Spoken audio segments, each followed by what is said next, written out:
Welcome back to Fans in the Stands, hosted by Pearl. Fans in the Stands is the sport podcast where the voice of the fans takes center stage. Tonight, it's a big NFC West matchup under the lights.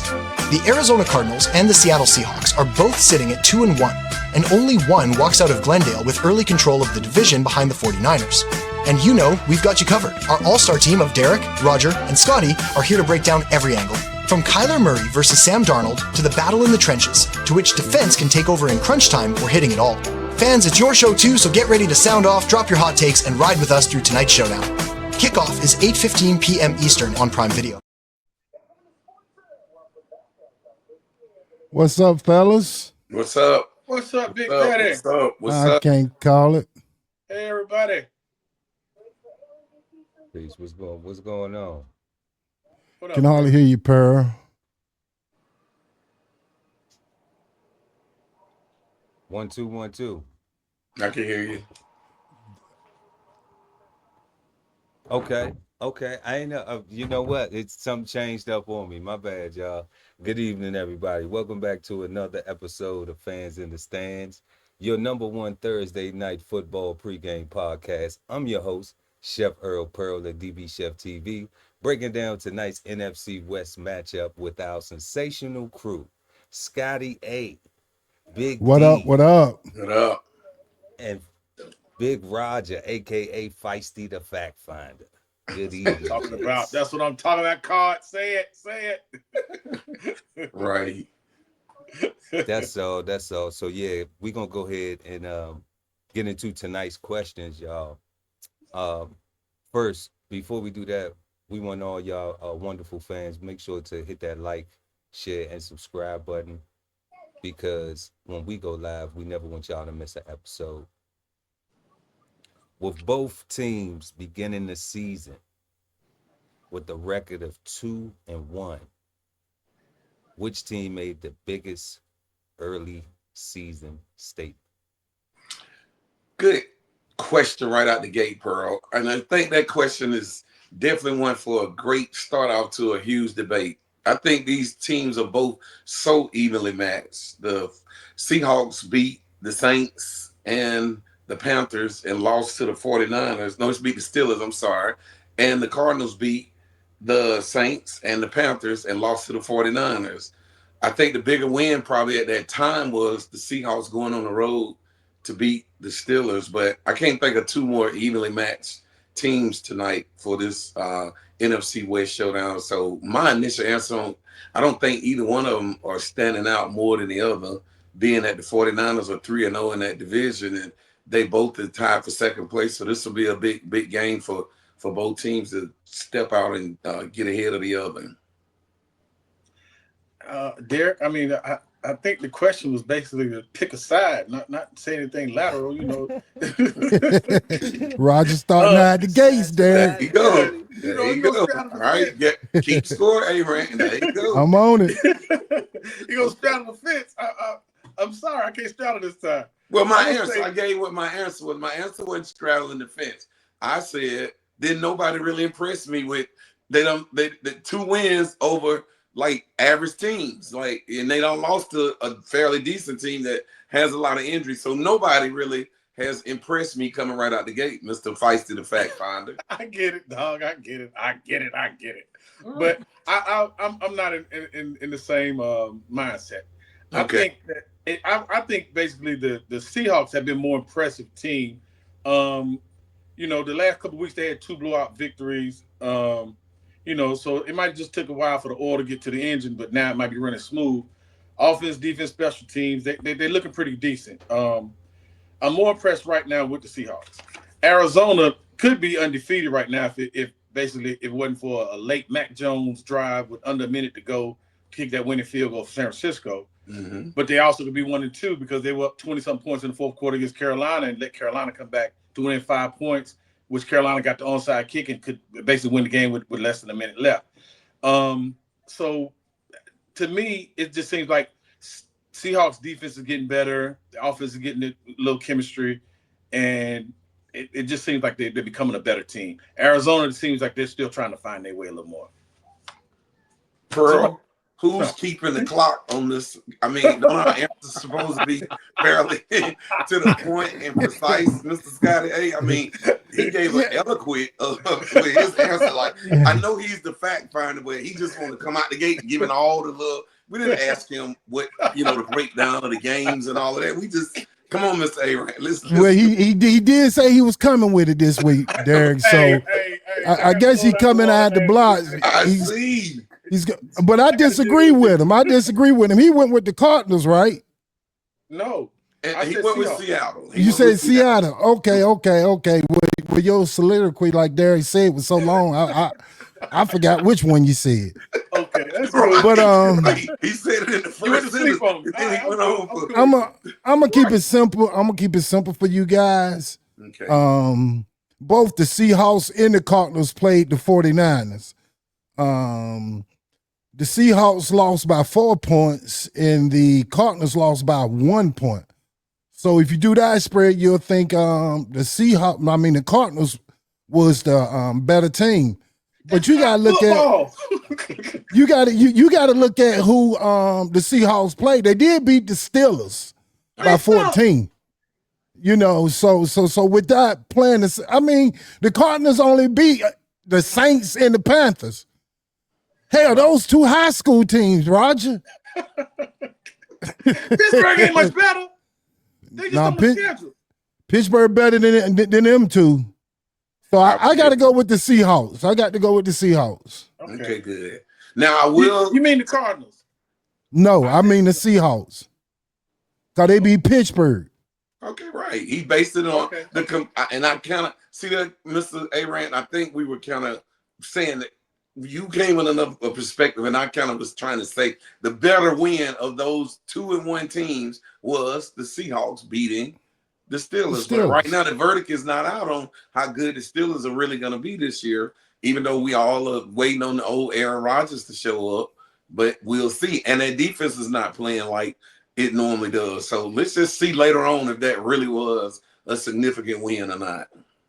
Now, Derek, I was giving you a little grief on that, but I'm actually in agreement with you. I think you're exactly right. I think you hit that nailed it on the head, but I couldn't let everybody know that. Okay, good. I appreciate that. Thank you, Big Rod. I appreciate that. Yep. So, looking at all of the rookies that have been drafted this year, which rookie has made the biggest impact for their team? Derek. Oh, man. Yeah, I would have to go with Will Johnson, the cornerback, the second-round pick out of Michigan for the Cardinals. I mean, he had an impressive camp.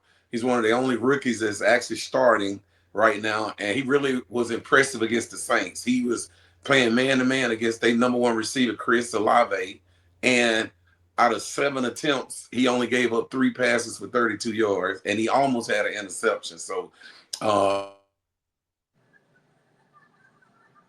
now so far. Okay. All right. Well, I say on Arizona side, they drafted in third round, they had a draft pick, Jordan Burch. He hadn't recorded any impact plays yet in limited time, but he's getting a lot of snaps and he looks promising. Their number one pick, Walter Nolan, he's their offensive lineman that they picked up high, and he hadn't been able to play yet because of a calf injury. So, like you said, it's not really much coming out the rookies in Arizona. Now, Seattle has this rookie wideout named Torrey Horton. He's a 5th-round pick, and he had a 95-yard punt return and a receiving touchdown in the same game. So I'm going to say Torrey Horton. And I think, as the Seahawks start, as the other teams start the double team Smith to Jigba, they'll give him more targets, more reception. So I'm looking forward to Torrey Horton doing more things. Well, Mr. A-Rant, before you chime in on that, it's very easy to pick the offensive standout because I would agree with him with a very impressive 95-yard punt return and catching a touchdown. But Will Johnson playing corner man-to-man on an island in the NFL coming right out of college is a real, starting in his rookie season and shutting down one of the premier receivers in the league.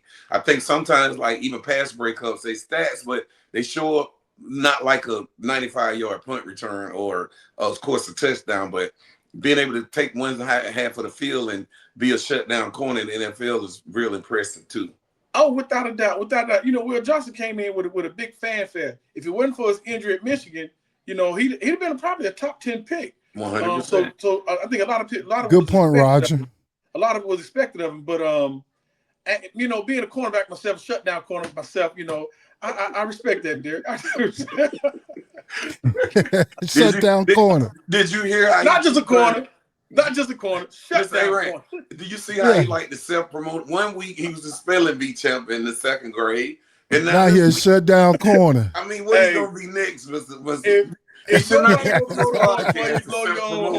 all of his little league and elementary school accolades, Mr. A-Rat. Yeah. Roger, he good for that now. He said he's coming at it this week. Shut down. So right now he has the lead on you, Derek. I'm gonna tell you right now he's leading the team. But do you guys mind if I go now? Yeah, I'm sorry. Okay. I'm going with the Cardinals. I'm going with Trey Benson. You know, with his speed and power, you know, he's giving Arizona that spark. You know what I'm saying? He's taking a lot of pressure off of Mary. Okay, I was going to say Will Johnson, but Derek, you beat me to it.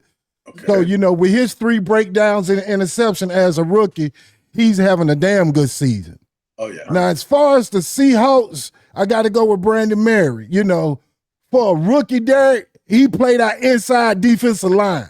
Right. And as a rookie, he's bringing that pressure up the middle. And that's right. Well, I'm talking to Derek, Roger. You didn't play defensive line. You don't know nothing about the trenches, Roger. No, thank you. You know, that's why I geared it toward Derek. Derek lived in the trenches. He know the trenches. But see, I don't want to self-promote. I don't want to use this platform to self-promote myself. Hey, you know what?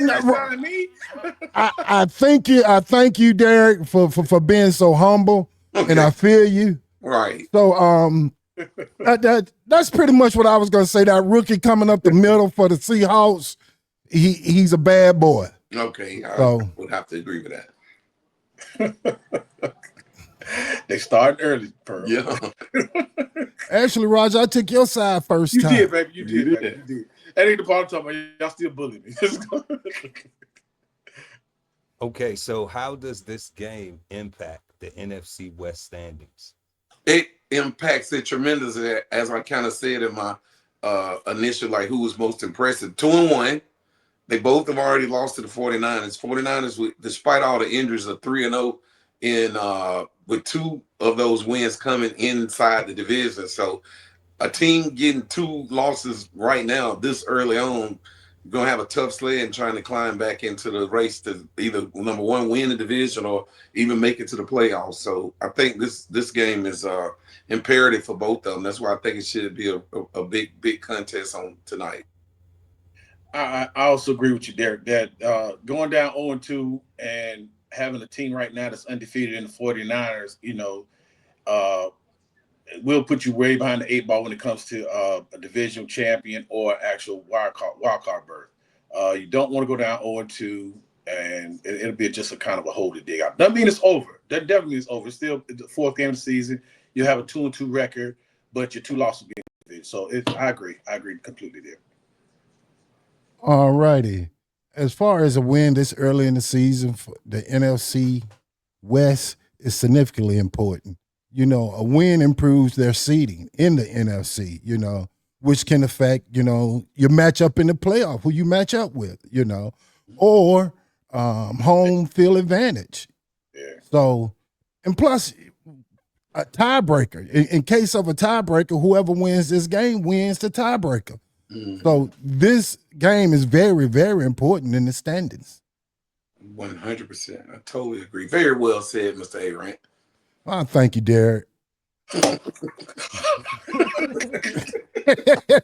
Roger. See, that's what I'm talking about, Pearl. There's some hating going on right now, Roger. That's what I'm talking about.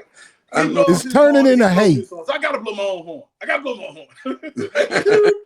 No, Roger, you was the shutdown corner and the spelling bee champ. I know, right? You better say it. You know what I'm saying? So you my hero.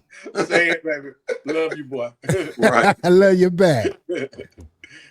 All right, guys. So Which head coach runs a better system, Jonathan Gannon or Mike McDonald? Being that it's oftentimes very rare for coaches to become head coaches coming from the defensive side of the ball.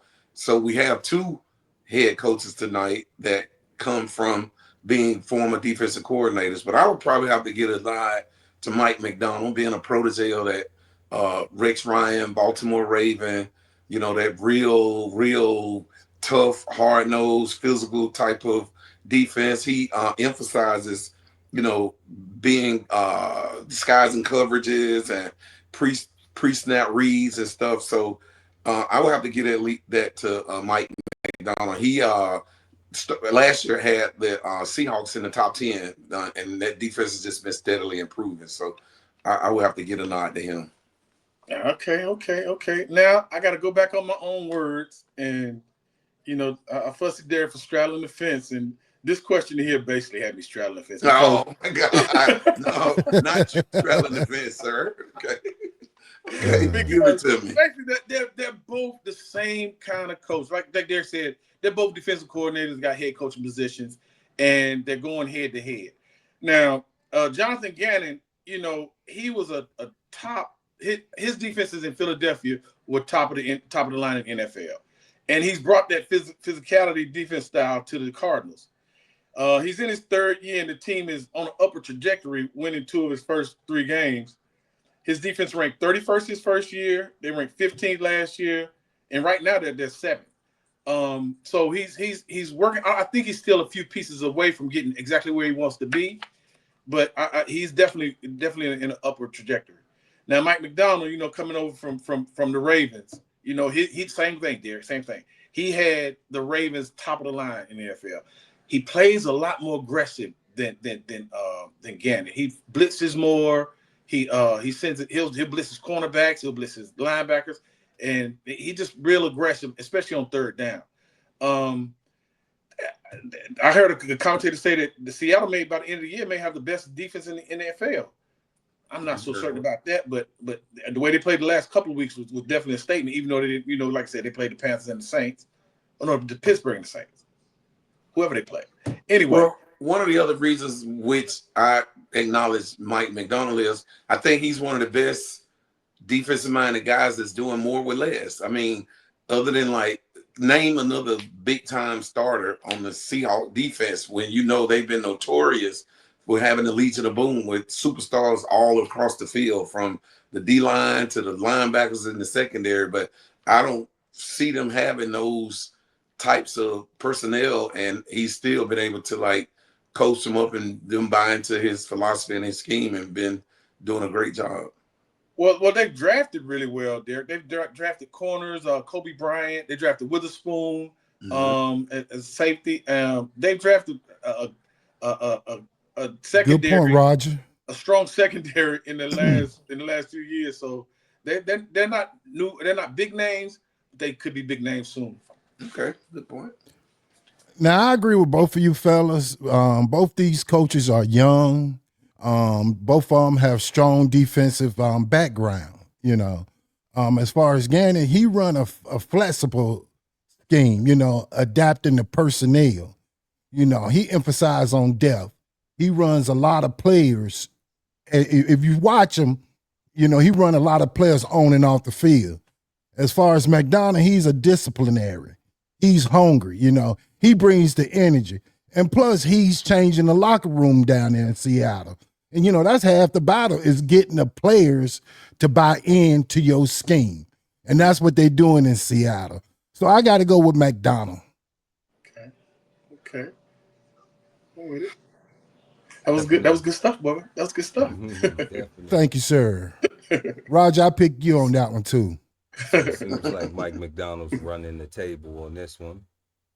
But it's that time for our segment, Say Their Names, Say Their Names. And before we get into that, make sure to like and share this video and also subscribe to the channel.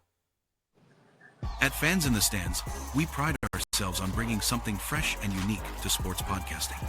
To kick things off, we're introducing a segment we call Say Their Name, Say Their Name.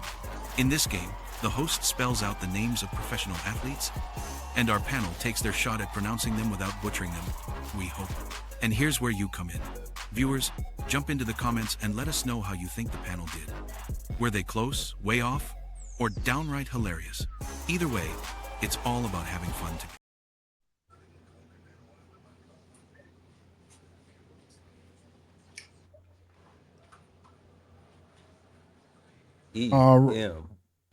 EMMANWORI.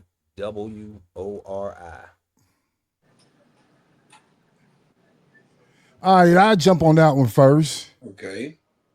Derek, I know you're gonna laugh at this, but I'm going with Emmanuel.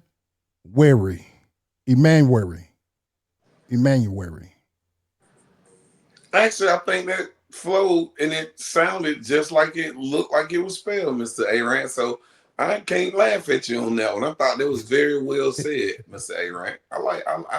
I would have to like say what you said. Spelling bee champ. Yeah.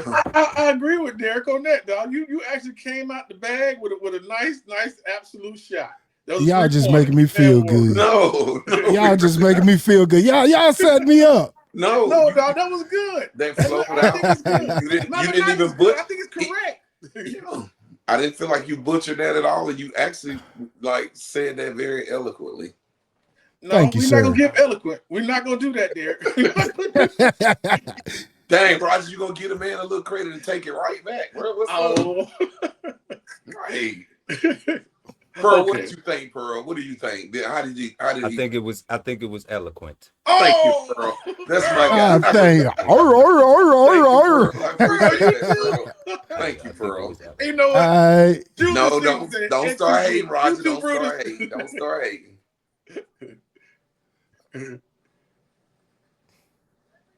All right, then we have ELIJAHARROYO.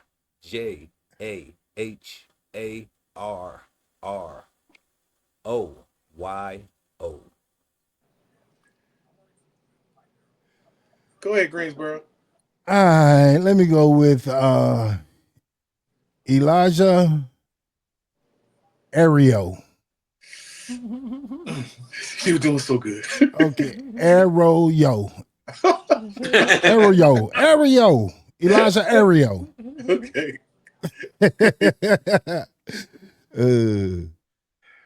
See, Roger gonna start hating, and he gonna try to come at me right now, Mr. Aaron, because he feel like maybe last week, since you kind of acknowledged I was so good at some of the stuff I was doing, I think he feel like today I just got to kind of come back and do the same thing for you. But when you're right, you're right, and when you're wrong, you know what I'm saying? I'm the man to tell you you're wrong, but you did a damn good job again. Thank you, Derek. You did a really good job. Roger just hating tonight. You did a really good job.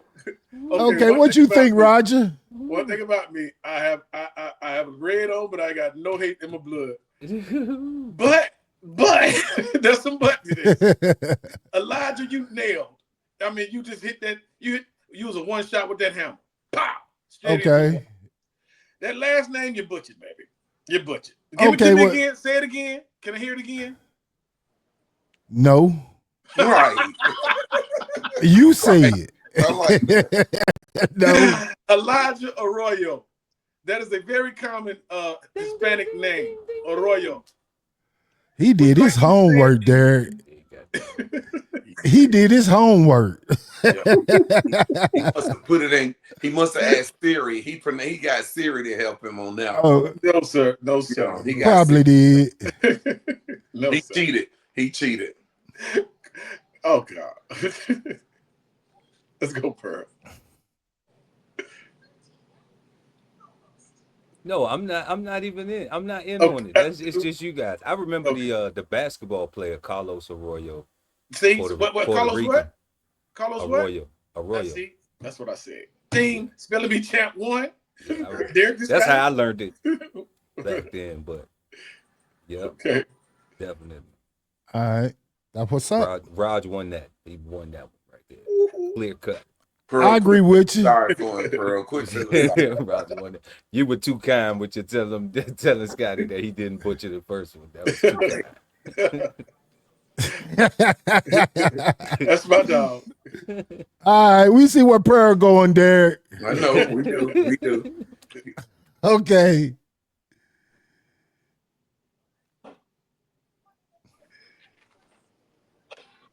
NJIGBA.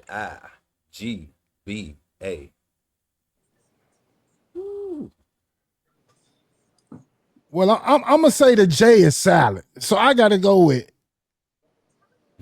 Nigba. Okay. Nigba. You close. No. Hey. You close to getting us uncensored. It is definitely a slippery slope.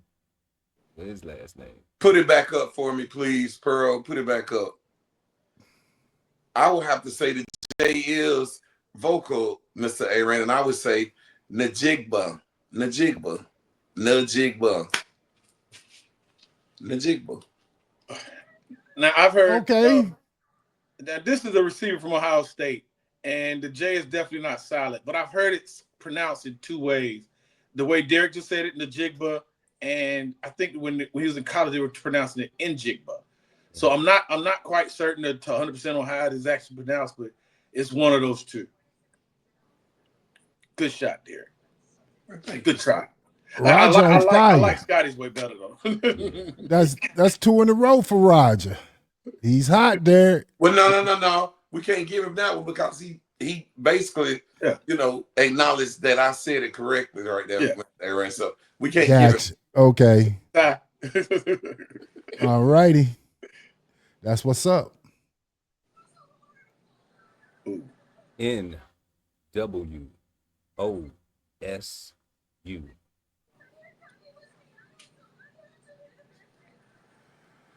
I got to go with Nasu.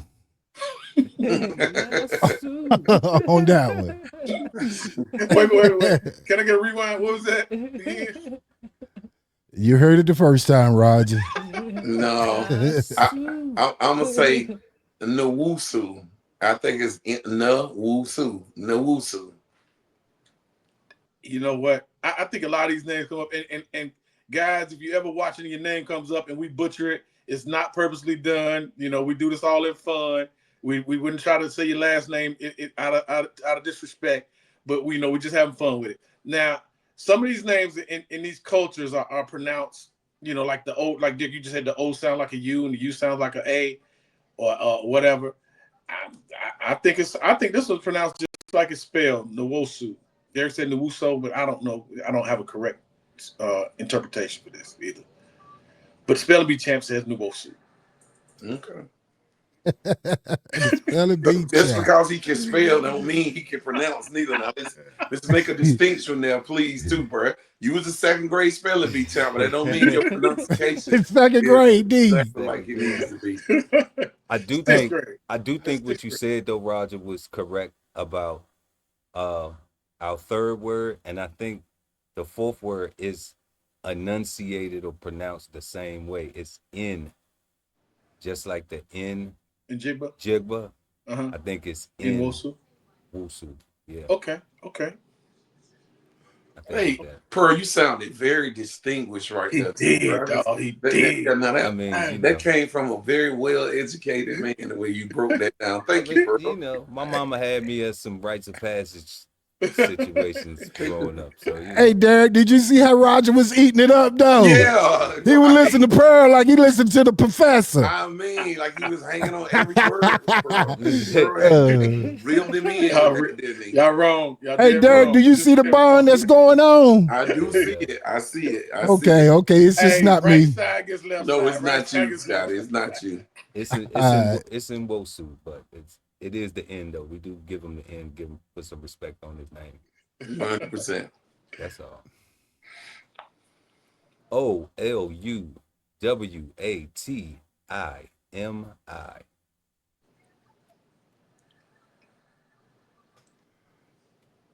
Damn. I'll help you out on this one then, Mr. Aaron. I'm not even going there, Derek. I'll go there first. Put it back up for me, please. There you go. Can we use it in a sentence? I'm gonna say Oluwatimi. Oluwatimi. That's it. Oluwatimi.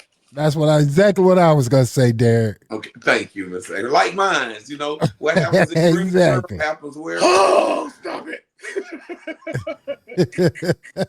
In Greenville. Happens in Greensboro. What did they just say about me and you, Pearl? What did we just hear? What did we just hear? If we could rewind that and play it again. Thank you, Mr. Arat. Thank you, Derek. Thank you, Scotty. Yeah, Thank you, Derek. Thank you, Scotty. I was gonna let them enjoy their hugs, I wasn't. I'm not a hug hater. Derek, they being sensitive. He said a Derek. couple of words, and he pronounced it exactly how I would have pronounced it. And I said one word that he felt like it was exactly how he would have pronounced it. But Well, look, he I'm didn't gonna want keep to the energy. But did Y'all he do it so wrong. eloquently Y'all again? still wrong. They still wrong. Okay, well, correct me then, Pearl. They still wrong. I can stand a straightening. Put a straightening on me then, Pearl. I can stand a straightening. Feisty the Fight founder, my man Big Roger, did not get a chance. Okay. We did not. Okay, could you put it up again, please? You got me scared to say it. You going to correct everybody. You damn right. I'm waiting. Oh, no. Oluwatimi. What? Yes. Let's look at that again, Roger. Oluwatimi.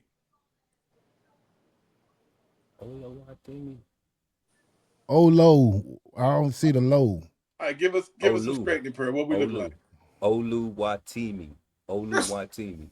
Okay, please let That's me what hear. Derek said.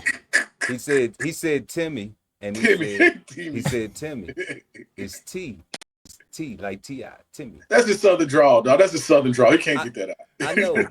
But they was having too much fun, so I had to hate on their hoods. Appreciate At that. least honest, Pearl. One for the right side. Pearl, I can handle that. Oh, yeah. Definitely. So that wraps up our segment of Say Their Names, Say Their Names. Tell us what you think in the comment section. And don't forget to hit that like button. We really appreciate it. So continuing with tonight's matchup of the Seattle Seahawks and the Arizona Cardinals. We have which quarterback has the edge in this matchup tonight? Kyler Murray or Sam Darnold? Well, that's probably the most easy question that you could ask, Pearl. I mean, Kyler Murray was a 2019 Offensive Rookie of the Year, and he's also been a two-time Pro Bowler.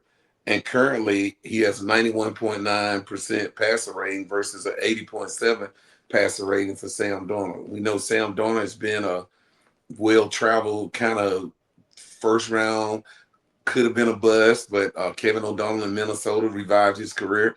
But Kyler Murray also hadn't been very consistent either in terms of him. But I would have to give a nod to Kyler Murray being a better quarterback in this particular matchup between the two of them. Well, there we have a big difference. Kyler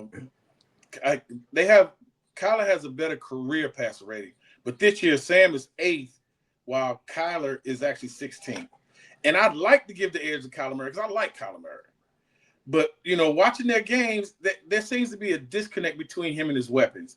He hadn't found a good chemistry with Harrison yet, and his numbers are down.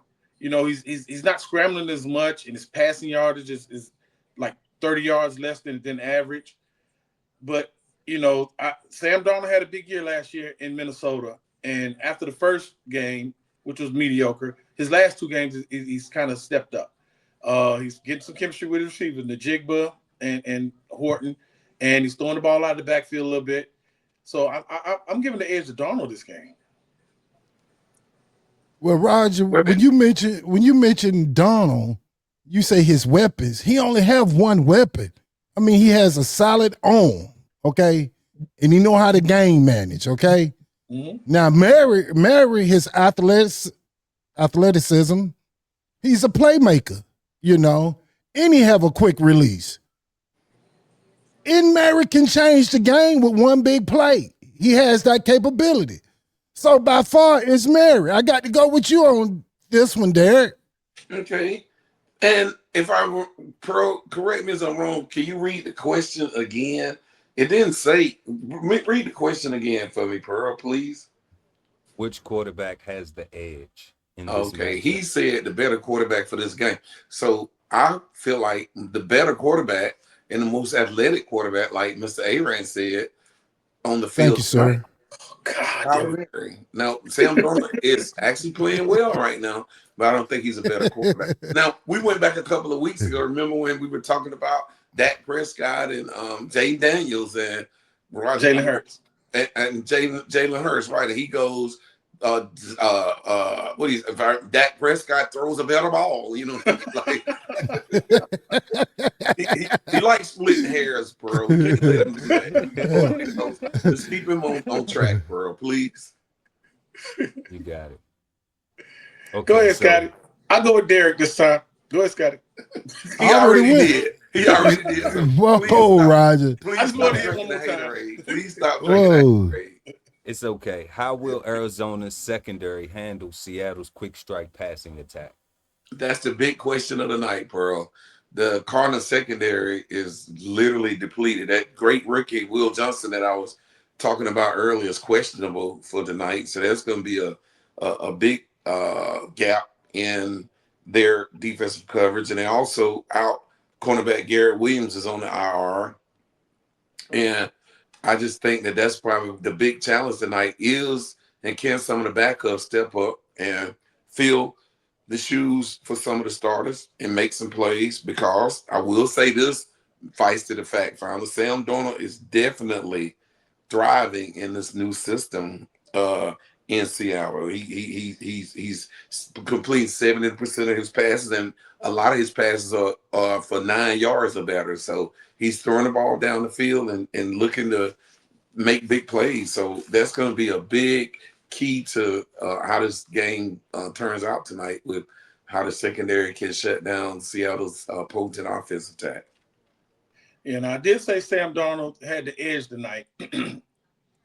And I'm definitely not sure that Arizona will stop it, because, you know, Seattle has a decent offensive line. And so the Cardinals are going to have to basically blitz and disguise their blitzes. You know, Sam Darnold is also, before last year, he was remembered for what? Being caught on the sideline saying, I'm seeing ghosts, when Bill Belichick, you know, had confused his defensive scheme so much that Darnold was just lost in the game. I think he threw 5 interceptions. So if that Darnold comes out again, you know, they have a shot. If they can disguise their blitzes, disguise their coverages, mix up some coverages, mix up some blitzes, I think they'll have a chance. But I think that's going to be the only way. All right. Well said, both of you guys. Well said, both of you guys. I'm going to just put a little meat on the bones. Now, that defensive line going to have to press the line. They're going to have to come and press them. Like you said, Roger and Derek, as far as that zone disguise, you know, you got to bait them in the throws in the traffic, try to create a turnover. They're going to have to gang tackle. Them safeties going to have to come up, you know. If they can jam them receivers on the line and take away the field, the Seahawks stand a real good chance on that defense of controlling the ball. Well, one of the things too that I didn't would like to also, you know, the addition of Cooper Kupp has been a big plus for the Seattle offense in that receiving core. Because like Roger said earlier, Jackson Smith-Njigba was young, but he's a game changer. He can take the top off the defense with his speed and trying to make explosive plays. And Cooper Kupp has spent a whole career with Stafford just finding ways to get open and to make himself big, you know, out there on the field. And another thing, Clint Kubiak's system just seems to really fit Sam Darnold real well. So this secondary definitely has their work cut out for them tonight against the Seattle offense. I will have to get an offensive edge, but this defense back, the secondary got to definitely make some plays in order for them to win. Derek, those were some powerful words, young man. Those were some powerful words. Earl, please. And I agree with you 100%. Good job. I can tell you done your homework, Derek. I can tell you done your homework. Well, I have to be prepared for fights to the fact finder. See, I try to jump out in front of him, Pearl, because he's notorious for having his little facts. So I just gotta let him know, though, he can't just, I'm not gonna sit over here like a, you know what I mean? I gotta do my homework, Mr. A. Gotta push back. That's what's up. Amen. If you stay ready, you ain't got to get ready, right? That's it, baby. That part. So which defense is better? Now, because I've been bragging about Mike McDonald and how he comes from that Raven pedigree, the way he's going to try to confuse Kyler Murray tonight, you would think that I would probably say Seattle, but I'm kind of, even with the losses of the secondary, I like what the Cardinals have did this offseason by signing Josh Sweat. They went back and got Calais Campbell, and they got another defensive lineman, Dalvin Tomlinson. And I think that up front is where you win games in the trenches. So I feel like the Cardinals front four, and I think Mr. Arant pointed that out earlier in one of his answers to the question. He kind of got ahead, but I think that defensive line for the Cardinals can be a big difference maker tonight and put some pressure on Sam Darnold, having to make some throws that he may feel rushed or under pressure to make. So I would probably have to get an edge to the Cardinal defense right now. Okay. I got to disagree with you on that, Derek. Okay. Roger, did you hear me? I got to disagree with you on that one, Derek. Okay. I was passed out. And the reason why, Seattle. Wake up, Charles Barkley. No, I almost passed out from what you say. Okay. I thought you was sleeping over there. No. He's surprised that you disagreeing with me, Mr. Well, because I'm going to get an edge to Seattle, Derek. And the reason why I get an edge to the Seattle, number one, they deeper in talent. They have a stronger pass rush. And they secondary, Seattle secondary can match up with any group of wide receivers in the league. Okay. So I got to go with Seattle on the edge on that one, Pearl. So let me be the tiebreaker in this one. How about that? Oh, Lord. Defense, even though it is close, they both have two really good defenses right now. Seattle is second in scoring defense, and Arizona is fifth. And when you look at a defense, basically, I don't care about yards up and down the field like Bill Belichick used to do with Patriots. When you get inside their rate, we don't let you score. So a defense, if you don't let them score, they can't win the game. So, they're both doing their jobs right now. Seattle defense seems to be better than me, though. I will go with A-Rad because I think, their frontline pressure, their backside secondary, they have their secondary now is basically hoping to leave the same legacy as the Legion of Boom. I think they might be called the Legion of something else. They tried to have a similar nickname, but those guys are really good in that defense backfield. We'll watch them tonight. So I will go side with Arant this time, Scotty this time, and I will pick Seattle. Good. Right on. And so, Pearl, for the record, I don't feel no kind of way, Pearl, at all. I'm real. I don't feel nothing that he agrees. It's okay. Got it right now. It's okay. Derek, how did I somehow knew Roger was gonna pick me though? I know, because he'll go to pieces in a minute. You know how he is. Oh, he just don't want to pick you, huh? Well, no. Oh, well, it takes I have to do something. I can't be average or status quo. I have to do something very above, above average. That is so untrue. You come with it, you bring it every time. I just sometimes disagree. But ain't nothing wrong with that. That's why we got the fans in the stands, baby. That's right. Hey, we ain't professional commentators. We just fans in the stands. No, we are professional commentators. That's a lie. No. Y'all aren't professional commentators.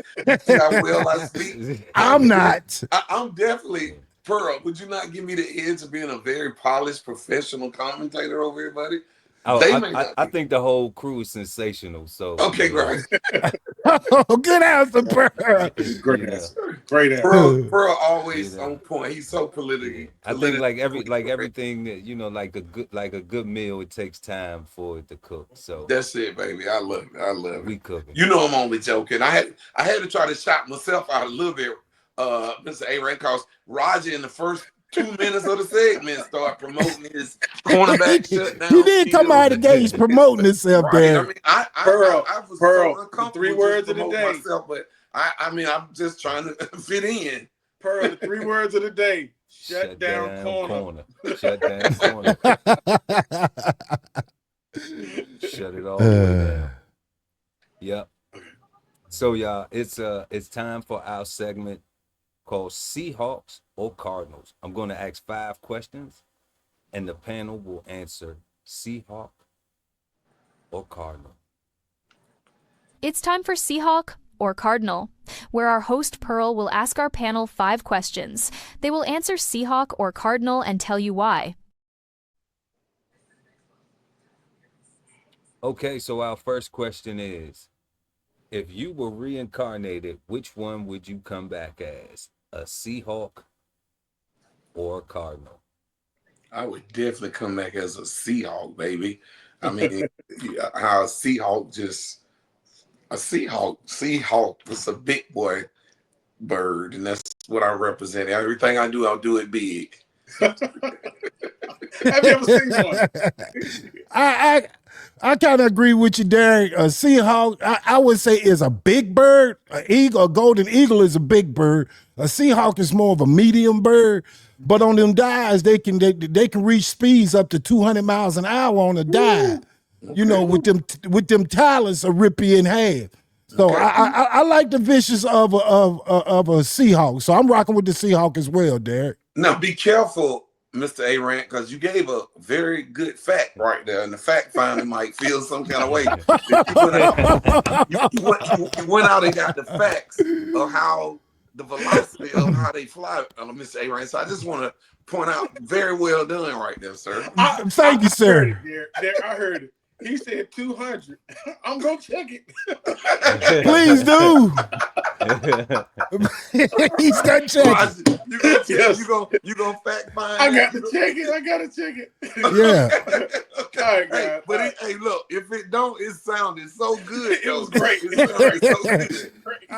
Please check it, Roger. And then once you realize it's true, I need you to come back and tell me. Okay, that's what I'm talking about. No, I need you. No. You questioning me in public. So you need to come back in public and announce it. You're right. Okay, if you're going to check it, let them know the results of the check. Okay, right. Pearl. Sound like he's saying that with some conviction, ain't he, Pearl? He's saying it with his chest. He's standing on business.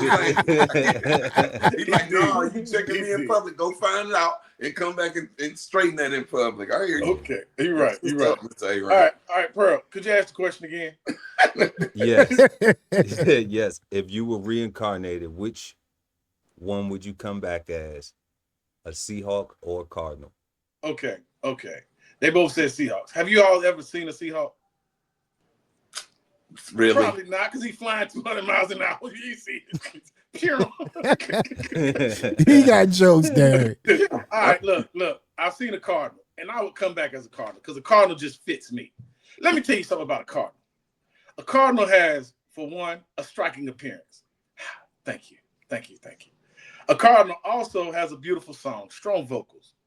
I can sing, but I'm not going to do it today. I can do it today. Please spare us. A Cardinal also one of the traits of a Cardinal also, he's an excellent parent. Now, I'm not saying I'm an excellent parent, but I've heard that I was. Now I got to give you that. Okay, definitely give him props on that. Yeah, you broke me down. You are excellent parents. I got to give you that. Okay, and one more Cardinal is they have strong pair bonds, meaning they mate for life. So I like all 4 of those things. So I will come back as a Cardinal. While y'all continue to fly 200 miles around, eat your meat. Roger, I was just getting ready to give you some props, man. Right. He didn't even give you a chance. He didn't give me a chance. I'm sorry. What we got next, Pearl? Okay.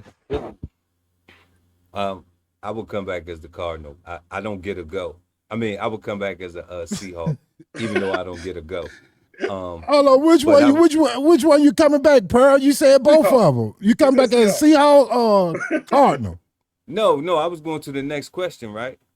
I'm just saying. I'm just interjecting, saying I would agree with y'all too. I would come back as the Seahawks. Okay. I'm not going with the Cardinal on that one. Not No, going with man, the we thought we Cardinal. was in. Yeah, we did, but the Cardinal, the Seahawk lives longer than the Cardinal. Okay. And I think that's the reason why the Cardinal has those types of life traits with the parabonding and those things, the parent, because they have a shorter time span to get it right. Well, if a Cardinal can fly 200 miles per hour, he might. So he might live longer. I'm just saying, and I've seen a Seahawk. I lived on the ocean, so Okay. Yeah, he actually lived on the ocean. Like, okay. So our second question.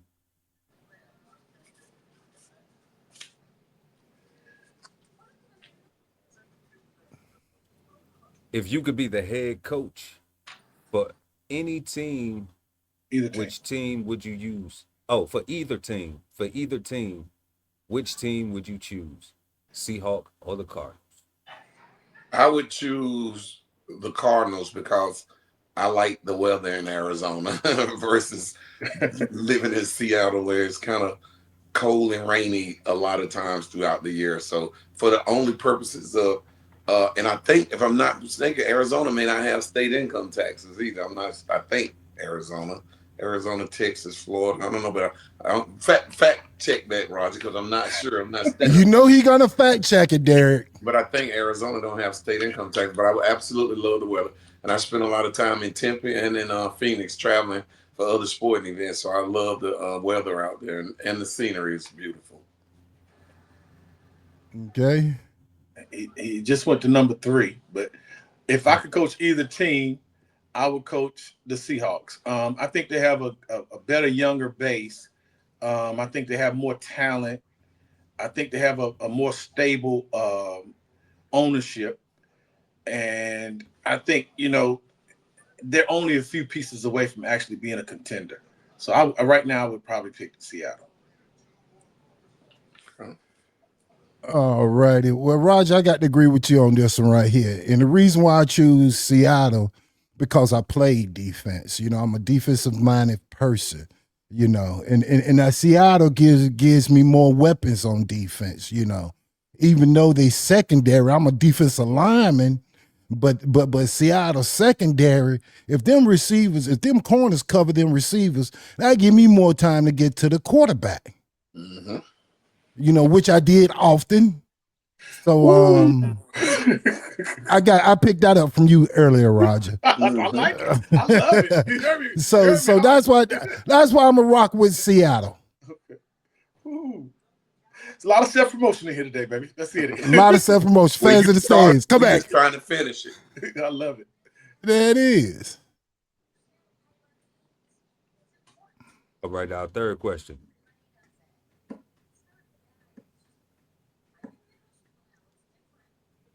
Would you rather live in Seattle or Arizona? Well, I'm sorry. I didn't know that was the next question, so I think I already answered. Definitely Arizona for me. I didn't even know that was the next question. I thought I was picking. I made a decision about where I would like to coach based on the weather versus the players. So I fumbled on that one, but it's Arizona. I spoke on it. Okay. Yeah, and that's what I'm going to say, Derek. Roger did call you out. I don't think you heard him. He was like, that's the next one, Derek. Okay, well, see. Vice to the fast finder. I just buzzed in. That's all I did. Just buzzed in. But I will agree with Derek, though. Matter of fact, my first trip out to Phoenix was with Derek Harrison. And the weather there, we went in January, and it was 80 degrees. And I think it was back in 97. And it was the first time I ever seen a speed limit of 70 miles an hour on the highway. Back in North Carolina at the time, we had 55. So the people there were nice. The culture was nice. The diversity was excellent. And I just love Phoenix. I've been to Seattle.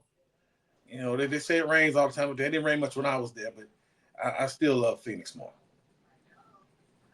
Well, I got to disagree with both of you guys. Have you ever been in Arizona in the summertime?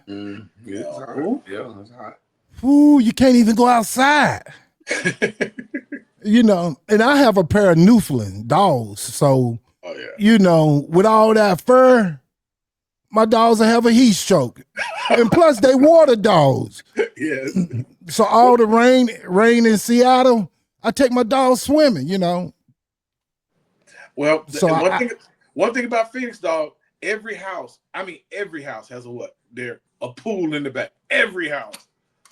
So that's exactly where I need to be. 100%. All right, so which team will have a better running game this year, or a better run this year?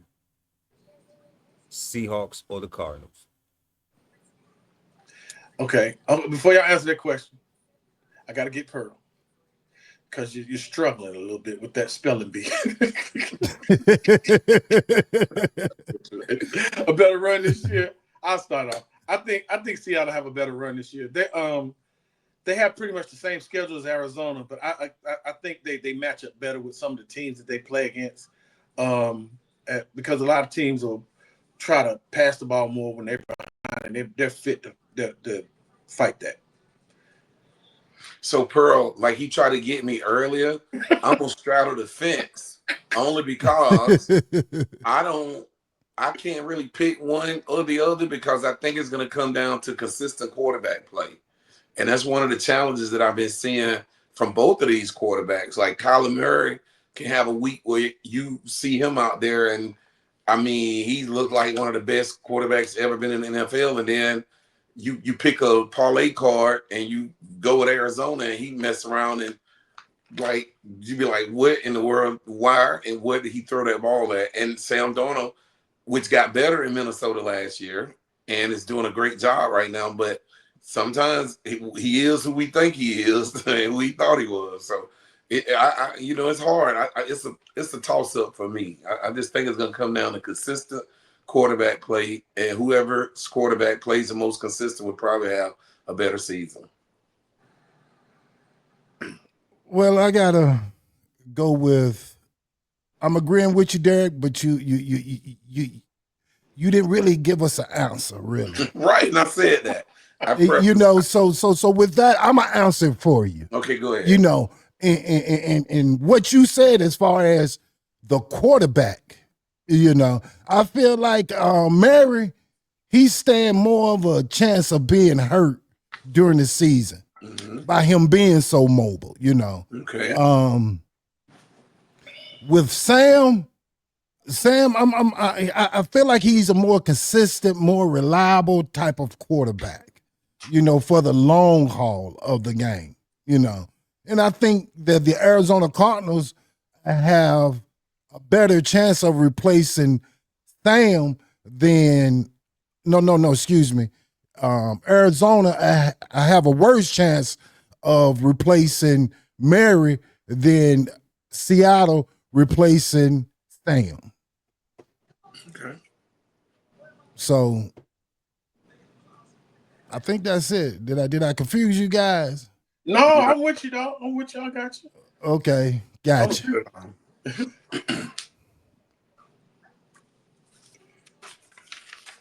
Now, fifth and final question. Which team has the best fans? No, Seattle. I don't know if you ever been to a Seahawks game, and they usually have like a former player or another celebrity, and they've been notorious for being known as the 12th man. It is so loud in there. Like sometimes late in the year when they playing the 49ers and they do a sound meter, I think up in the end zone somewhere, and they hit the thing, and then I think they've been in the Guinness Book of World Records for the most loudest place at any one given time. So I would probably get an edge to the Seattle fans. I agree completely, 100%. Seattle has, like Derek said, they have the 12th man, the NFL version of the 12th man, which was started down in Texas A&M. And they are exactly what Derek said. They are loud. And when I say loud, I mean they are loud. They built their stadium to actually hold in the noise. They are as loyal as it comes. I think they have had sellouts for 10 years straight, which in Arizona, it's rare. So I definitely say Seattle Seahawks are the best fan. Well, I'm gonna say Seattle as well, but I'm gonna throw just a little bit of more meat on the bone. There's not another team in the NFL that participate with the community like Seattle. The boys in Seattle is doing something just about every day for the community. Hell, when do they practice? Because they doing it. I mean, that's how involved they is with the community. And when you get that, Pearl, you get fans. You get loyal fans. Because they feel like they're part of you. So Good point. Okay, yep. So shout out to the Seattle Seahawks and all of the charitable work that they get out there and do, and get out there on the field and perform as well. Yep. Thank you guys for your service, and thank the crew for you guys' service in that round of Seahawk or Cardinal. Let us know what y'all think in the comment section at home, and also make sure to like and share this video and subscribe to the channel. Moving right along to our 8th question of the evening. We are previewing the Seattle Seahawks and the St. Louis Cardinals game, Thursday night football matchup at 8:15 tonight on Amazon Prime. Could special teams swing the momentum? Absolutely. And I think we saw that with Seattle versus the Saints. And Roger acknowledged Torrey Horton, the rookie, with that 95-yard punt return. And that actually the game was kind of in the balance prior to that. And it's like that punt return just kind of broke the Saints back. And it just bust that game wide open. So you definitely get an edge to Seattle and their special teams with such a electric rookie that's back there returning kicks and punts. Yeah, I mean, if you've been watching NFL in 2025, it seems like more games now are impacted by the special teams. Whether it's the kick return, the new kickoff, which I love, by the way, a game-winning field goal, or even a field goal block. These games this year are definitely impacted by special teams. I think the Dolphins played the Patriots. The Dolphins took a punt back for the touchdown, and the ensuing kick, the Patriots took the kickoff return for a touchdown. If you watched the Philadelphia game last week, they blocked the field goal and ended up running it back as time ran out. The new kickoff rules have definitely made a new impact for special teams. All right. Well, you guys have touched on Terry Horton 95-yard punt return. Well, I sat back and watched Arizona play this week, and I sat back and watched Seattle play. And it's a difference of night and day. I mean, when you talk about that Seattle special teams, I mean, not only did they have that 95-yard punt, Roger, they had a punt block there, and they also had a 63-yard kickoff return. And this was all in the first quarter. So they special teams showed up and showed out. Some teams don't get that the whole game. Well, they had got that just the first quarter. So far as special teams is beyond a shadow of a doubt is Seattle. So which team do you think is more explosive? Okay, before I answer that question, I want to take a page out of Feisty, the Fact Finder's perspective, and just give us a few statistics. Okay. There. So he listening now. There, he got his a couple little categories offensively that I went on my own research to find out. So the Cardinals right now, points per game, average 20.7 points, which ranks 19th, and the Seahawks average 29.3 points, which ranks 5th. Yards per game, the Cardinals are averaging 276.3 yards, is putting them 25th in the league, and the Seahawks are averaging 315 yards per game, which is 18th. Passing yards per game, 165 Cardinals, which is 28th in the league, and 219 for the Seahawks, which is 12th. And rushing yards per game, the Cardinals are 111 yards per game for 16th in the league, and the Seahawks are 96 yards per game, which is 22nd. So as I said when I've opened up with my first answer about who's been the most impressive, as you can see based on the statistics, both of these teams are very, very, very comparable in terms of what they've been doing in these first three games. And based on the statistics this far, you would have to give from a stat perspective the Seahawks the nod for probably having a more explosive offense. But I think the Cardinals have the most explosive players on offense. If you get Kyler going, like A-Ray said earlier, and then you get Marvin Harrison Jr., which is a generational talent going, it could be for a long day. So I think the Cardinals have more of a potential for being more explosive than the Seahawks. So thank you for indulging me, Mr. A-Rant, and Feisty the Fact Finder. You're welcome, Derek. I promise you, I think you looked at my face. I promise you, I agree with you 100,000%. That's what you say when you don't do your homework, Derek. No, I did my homework. I know you did, Roger. You can't take a joke. No, Derek, I puff up. No, I think the Seahawks have the more explosive offense right now, but I think the Cardinals do have the ability to have the more explosive offense. That, like Derek said, that generational talent of Marvin Harrison that they drafted last year, he hadn't become that generational talent in NFL yet. That connection between him and Murray, I don't know what the disconnect is, but there's definitely a disconnect there. He'll have a big game. He'll have 2 games. We'll have 2 or 3 catches.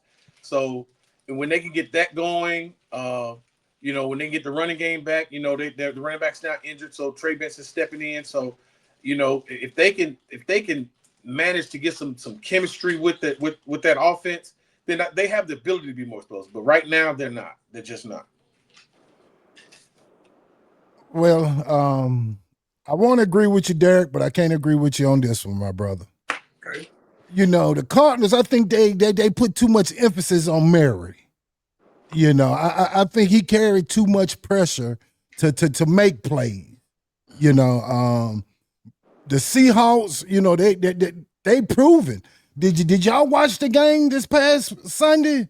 I mean, as far as explosive, they got big play threats at wide receiver and running backs. I would agree. So far as they scored 28 points in a first quarter, and had 38 by halftime. You don't get too much explosive than that in the NFL. Yeah, the greatest show on turf didn't do them numbers. So that's my wrap. And so I'm going with Seahawks, more explosive. Okay. So which receiver matchup do you guys think will be the most exciting? I think Marvin Harrison Jr. versus Devin Witherspoon. Devin Witherspoon is considered one of the top 10 corners in the league, but he's also having a knee injury that he's still playing, but he may not be at 100%.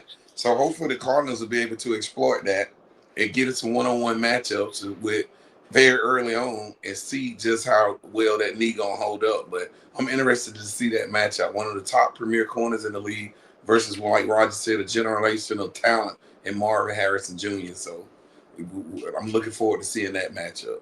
Yeah, well, I think they're going to move Witherspoon to safety with his knee injury. I think they're going to bring down Kobe Bryant as corner, and it'll be Tariq Woolen on Marvin Harrison. And Tariq Woolen is a bona fide 3 words of the day. What's the word of the day? 3 words. Shutdown corner. Shutdown corner. Yes, sir. Yes, sir. He's a bona fide shutdown corner. I like that, Roger.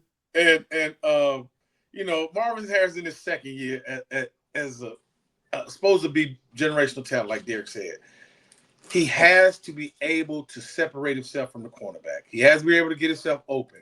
One of the wide receivers tonight is Cooper Kupp. And Justin Jefferson, when Kevin O'Connell came to Minnesota, Justin Jefferson said, "How does Cooper Kupp get so wide open?" He said, "I'm going to write schemes that's going to get you the same open." And he did. Justin Jefferson is just as wide open as Cooper Kupp is. How they do it, I have no idea. It's the coach's scheme. So Marvin Harrison is going to have to figure out that either with his coach or without a coach, but he needs to be able to get open. And I think that's his biggest problem. Well, I'm haven't nobody said too much about Cooper Kupp. You know, Roger, you said as far as him, they must not be looking for him in the red zone because he don't have any touchdowns this year. You know, we going into the 4th game of the season, and you mean to tell me Mr. Cooper ain't scored a touchdown? He only had 10 catches. Exactly. And not only they already said if you put that hat on him, he will fumble. If you hit him hard, you know, hell, he been in the league 8 years and he have a fumble every year, you know. So, but I think this is gonna be his breakout game. You know, this is their arch rivalry. You know, what should I say? Conference rivalry, division rivalry. You know, and he always show up for them games. So not only do I expect for him to score 1 touchdown, I expect for him to score 2 touchdowns this week. Ooh, that's tonight. A good prediction. Huh? Yeah, that's big. That's big. Y'all hear that, all y'all prop players? Mm-hmm. All righty. That's what we do. So get who the info. What'd you say, Rod? I said that's what we do. We give the info to the team. That's it, to the fans and the fans, baby. Absolutely. So who are the X factor players that could tilt the outcome? Well, again, I'm not trying to sound repetitive or redundant, but Torrey Horton, obviously, I'm looking for him to be an X factor for the Seahawks. Obviously, in the special team aspect of punt returning, kick returning, but he's also shown some flashes of being a number 2 receiver to Jackson Smith, Nick Najigba. So I'm looking for him to be an X factor for the Seahawks, and I'm looking for that whole D line for the Cardinals to be an X factor in this particular game. I'm banking on them really rising to the occasion tonight and put some pressure on Sam Darnold, make him make some mistakes and keep him confused with what they got going on up front. So I would have to say the whole Cardinals defensive line to me will have to be an X factor in this game tonight. Okay. Well, I think the game's gonna be won on one side of the ball, and that's Arizona offense against Seattle defense. I think that's going to determine who wins this game.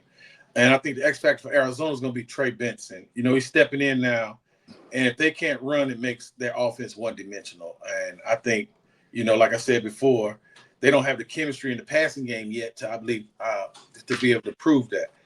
So on the Seahawks, I think it's going to be Julian Love. It'd be the X factor. You know, he's a 7-year safety from Notre Dame. He's his 4th year as a starter. He has 12 career interceptions, so he knows what he's doing back there in that backfield. I think he's got to quarterback that secondary into being able to win this game for them guys tonight. All right, Derek, I got to go with your cousin, Marvin Harrison Jr. Nah, they're not kin. They just happen to have the same last name. I wish we would. I'd be like, bro, send me some money. I'm hurting. Yeah, but I think he can be an X factor only if he can hold on to the ball. Okay, you know he known to have slippery fingers, so if he can hold on to the ball, he's a bad boy. Now that boy Greg Dortch, aka Dortch the Torch, he can flip the field. You better not give him a lane. You give him a lane, D, he's gone. Okay. Now on the Seattle side, Zaxton Smith and what's that N-word Roger? How you pronounce his last name? Najigba, yeah. Pro Bowl, he's a big target. You know, he led the league last year in slot yardage. So he's a blue-collar worker amongst them linebackers. You know, so definitely he can be an X factor. So those are my X factors, fellas. Okay. All right. Make sure to like and share this video. Let's get into the great stadium chase. The Great Stadium Chase. At halftime of the Cardinals-Seahawks game, the crowd was restless until a real Seahawk swooped down from the rafters and locked eyes on a bold little Cardinal strutting near midfield. "Dinner time," the Seahawk screeched. "Catch me if you can, big wings," chirped the Cardinal, flapping his tiny feathers. The chase was on, The Cardinal darted like Kyler Murray on a broken play, juking left, spinning right. The Seahawk dove like a defender, trying to sack Sam McDonald, only to crash headfirst into the Gatorade table. Splash. The crowd roared. The Cardinal flapped up onto the first down marker and shouted, "First down, baby!" before moonwalking toward the end zone.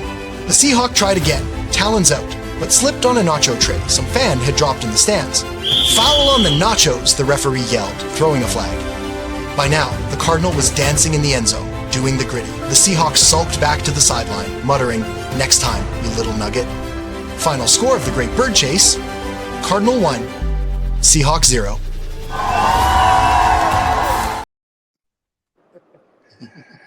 Well, that was all right. Nuggets. I like that.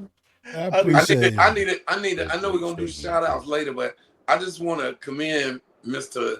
A-Rant on all of the production behind the scenes. Yes. Nah, man. No. He's very passionate, and he spends a lot of time focusing on the infomercials and all of the little add-ons right there. So I want to really tell you how much we appreciate the time you put into making the fans understand what it is, baby. With the way you pull it together. 100%. I told him before. I said I don't know how you do it, but it's phenomenal. Exactly. Well, Roger, you tell him that on private. We need to do it in public, baby. You want to call him out in public, but you want to commend him in private, baby. Give him his flowers while okay. he You know what? A-Rant, Scotty, that is an absolute phenomenal job. But if the Seahawk flies 205, maybe he could have caught the Cardinal. Hey, well, I want to thank all of you guys, and damn it wouldn't be a show without each and every one of y'all. So thank you guys. I appreciate it. Okay. Finally, somebody blew my horn. That's what's up. Much love, Roger. You know we love you. We love you more than anything, boy. Love you more, baby. I love you more back. There it is. Pearl say, can y'all stay focused? I'm just a part of the group hug, so I'm just. Hey, we love you, Pearl. And ready, ready when you say ready. So that $1 million host, baby. That's what I'm talking about, baby. He's the man. We are definitely gonna go ahead and move on to our next question, y'all. Show us some love, hug us in the comment section, and subscribe to the channel. Also, give us a hug by hitting that like button. It helps us get content to you viewers who we couldn't do it without you. That's right, baby. To get it to other viewers like yourself. So make sure to hit that like button, share, and subscribe to the channel. We really appreciate it. So which defense is more likely to force turnovers in this matchup? Well, I think, earlier, of course, I commended the Cardinal defensive front and putting pressure on Sam Darnold, but I'm also still riding with Mike McDonald with his schemes and how he know how to disguise fronts and pre-snap movement and things of this nature. Although the Cardinal secondary is hurting real bad, I feel like Seattle defense should be primed to confuse Kyler Murray and create some turnovers tonight. I'm kind of in agreement, but I'm still a little indifferent because Kyler Murray takes care of the ball. One of his best traits is not throwing too many interceptions. He's had a couple of bad years, but I think it was when he was injured. But he protects the ball pretty good. He's more of a 3-and-out punter guy. So I think that Arizona's going to have to be desperate in how they disguise and blitz Darnold tonight. So I think they might come up with one against Darnold. Darnold will throw him in bunches if he throws them. I will agree with you, Roger. I do think Arizona can force takeaways here and there, But I feel like the Seahawks, with their aggressive style, with their secondary, and plus you don't know what them boys doing in them backfield. They deceptive. You know what I'm saying? Oh yeah. You think it's a 4-man front, but by the time the ball height, you got 6 players aiming at your quarterback. So I think the way Seattle runs their schemes in that secondary, so I got to go with Seattle on this one, baby. All right. What are some key injuries on both sides of the ball tonight? You guys Well, for the Cardinals, they missing linebacker boy Murphy and guard Anthony Bradford. I think that's going to be I'm sorry, for Seattle. I'm sorry for the Seattle. I think they definitely don't need to be shorthanded in the middle of that line with Calais Campbell and Josh Sweat trying to put some pressure on the quarterback. And I think we spoke about the absence of Will Johnson in the secondary, and wide receiver Zay Jones is out. And the one thing we haven't talked about is the loss of running back James Conner. He was a big piece for the Cardinals in that offense and taking some pressure off of Kyler Murray with the play action pass and people focusing on the running game. So I think the Cardinals are going to really miss having James Conner in the backfield. I agree. We got the whole full injury update on from Mr. Harrison there. There's not really much we can add to that. Yes, it is, Roger. Oh no, but what I would say is before the game, Zach Charbonnet was questionable with his foot, so that would mean that Kenneth Walker will have to do the bulk of the carries tonight. So all you fantasy gurus, play him tonight. Put him in. I said it. Put him in. What you got, Doc? All right, Derek. What you said about James Conner, the running back, you know, as far as him being injured, I agree with you 1,000%. So with that, what that means, come on down. The next man up, Trey Benson. You know, like I say, he's a powerful runner. You know, I don't think they're gonna miss too much with Trey stepping up. Okay. A big blow to the Cardinals is Garnett Williams, that cornerback. You know, by him being on the injury reserve, that can swing the whole secondary. You know, because he's like you, Roger. He's a shutdown corner. Say it again. Top 3. You know, now as far as Seattle goes, hell, I say their whole secondary. You know, they hurt. They got 2 safeties in the corner, Witherspoon Love, and pronounce that E name for me, Derek. Najigba. No. Yeah, say it again, Roger. Say it slowly. Exactly. So, you know, Arizona wide receivers should have a field day as bad as the Seattle secondary is looking. And then you look at their offensive line, Josh Jones and Charbonnet, you know, that could affect the run game and the passing game. You know, those 2 injuries. So it's a lot of players hurt this early in the year. You know, on both teams. So it should be, well, mainly on Seattle, but it definitely should be a good matchup tonight. Dog, you said you took words right out of my mouth. That's a whole laundry line of injuries for the 4th game of the season. But I think that James Conner not being in there, he's more than just a running back for them. He's like a leader on the field, a leader off the field. And I don't know if he'd be on the sideline or anything tonight, but they missing a whole lot by missing James Conner. And it's sad, you know, it's almost like the injury we prayed for Madison. You know, I think is his 3rd real major knee injury. I think he had even 2 more in when he was at Pittsburgh. I wouldn't do no comparison to Madison, Roger. No. A neck injury and a knee injury is 2 totally different types of injuries, baby. I stand corrected. But still sad to see him here. Derek, did I get him, D? I'm not even going to speak on it right now. You know, we almost at the end, and I need him to get off with a good. Okay. Even right now. Thank I'm you, not going to speak on it. He tried. He put the bait out this for you too, Derek. That's crazy. I didn't take it, did I? I didn't take it. But I took care of him for you, D. You handled it. You handled it. Okay, it's coming back, dog. That's fine. I know it is, love. All right, so we got betting odds tonight at a -0.5 for the Seahawks and a +1.5 for the Cardinals. And with those odds, what is the crew's prediction of who wins tonight and why? Go ahead, Roger. Why don't you take off first? I will take off because I've already placed my bet. Okay. I think that you won last week. Huh? You won last week. I won every week we bet. This is the 4th week in a row. You took in a row. I remember last week you took that 12 points in Miami. Roger, can you show some humility when? No. Okay. No. I got the bet. I won it right. I'm Jimmy Green. He's count these rocks. I'm taking Seattle. I don't think it's going to be close. I think Seattle wins by 10 plus points. So I really don't think the Arizona is on the same page with Seattle right now. So I could be wrong, but I doubt it. I'm going with Arizona at home.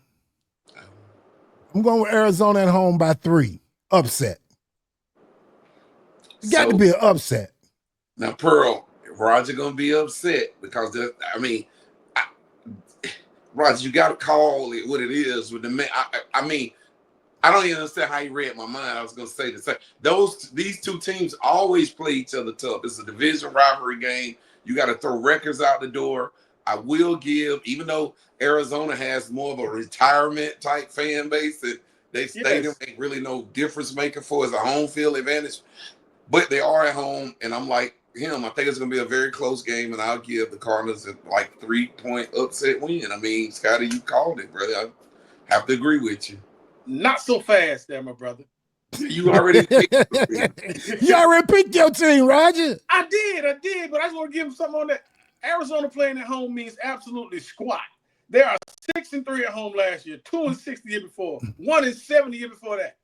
So it's 25. Game, no, I didn't say they, but oftentimes going on the road to get a win on a Thursday night, you got to also think this was a short turnaround week for Seattle. They played Sunday.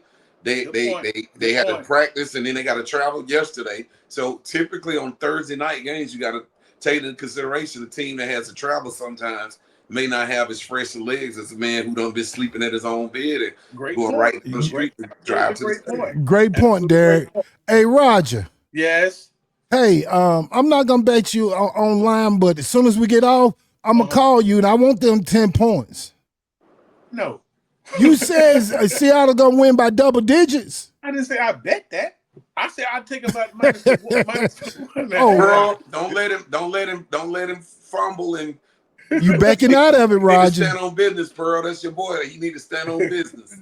You need to 10 toes down, Roger. I said I believe that they'll win by 10. What? I'm taking that bet. Just like I said last week when y'all said Miami didn't have a shot. I said you better take the points. Which not only did they have a shot, take the points, but they had a shot to actually win the game. So, again, Miami lost by double digits. They got 12 points, Scotty. I won the bet. But you said they almost won the game. How you almost win the game when you lose by double digits? No, they only won. They lost by 1 score. They lost by 10 points. Well, Buffalo kicked the field goal with 30 seconds It don't matter. It don't matter. They lost by 10 points, Roger, is what I'm saying. Miami had the ball. I've never seen a close game. With 50 seconds left, down by 7. I've never seen a close game where you lose by double digits. That's all I'm saying. So I'm calling you when we get off this podcast and placing my money. I'm holding you to that. Right. There you go. Stand Right. In your defense, you said that was your analysis. You did not say hell, D. That's my boy. My boy Pearl back on Pearl, you sound like an attorney. That's what he said. He said that was his. Is you Roger attorney? That was not where he would place his money. So we didn't get the money back yet. So right. Okay. Well, I'll call you and check up on that. Right side, 2 checks. Shut down corner. Shut down corner, baby. That's what I'm talking That part. Good shot, Pearl. Attorney Pearl. You know. The lawyer. For the analysis. But thank you for everybody's take tonight. We want to thank everybody for watching as well. And now that special part of our show where we let you know how much we appreciate y'all. The shout outs. I started out since both of y'all slow to it. Go ahead, baby. Mine real simple. I want to thank my wife, Melissa A. Wren. I love you, baby. Thank you for all you do. One for you, this wouldn't be happening. Love you, girl.